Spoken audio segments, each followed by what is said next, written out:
The eclipses can trigger a lot of emotional upheaval sometimes in people. Oftentimes, too, yogically to say during eclipses, it's actually good to be in water. Water has the ability to kind of move, and so if you can't be in water, just drink water, because the water itself allows you to process emotion, what's happening.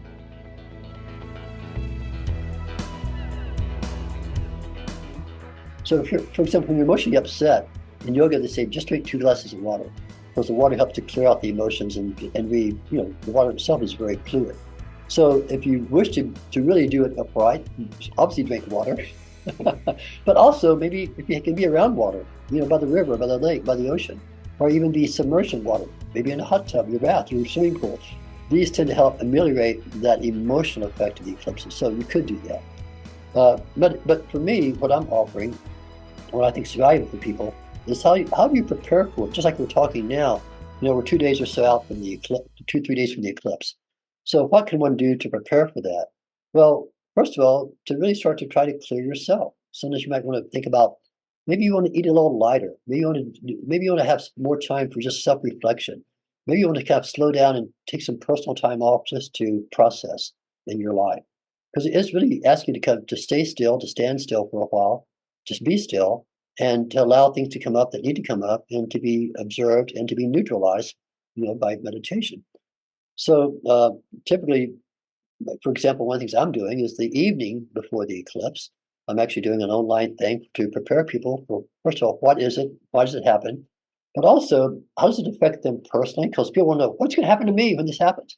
Well, astrologically, the way we look at it, the sun, because here's what's, it's a solar eclipse. So we have to examine what the condition of the sun and where the sun is operating in your life at the time of the eclipse. So everyone knows their sun sign pretty much. You have your sun in Taurus or Cancer, or whatever it may be. Depending on where your sun is placed in the sky at your birth, be it whatever, Leo, whatever it may be, that sun sign is going to allow you to understand what the eclipse will do in your life. So, for example, and I'm going to say a few astrological things. If the sun, at the time of your birth, was in the area of your life connected to career, that means this eclipse is going to probably either give you some possible huge changes in your career, or maybe some insights you need to have around your career.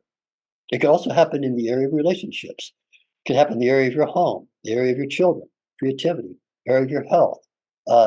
Celestial astrology does, it allows us to see what areas of life these planets are affecting.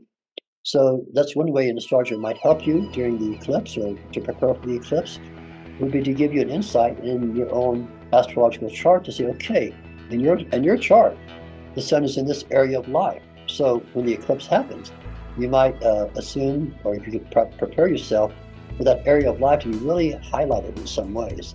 Events might occur in that area of life you weren't maybe aware of, or maybe not expecting. They could create you a transition, like in your career or your relationships. And the best way to handle that is to just allow something you've not seen about that area of life to be revealed to you. So that's one way to look at the eclipse in terms of your astrology and how it's going to affect you and what it means in that way.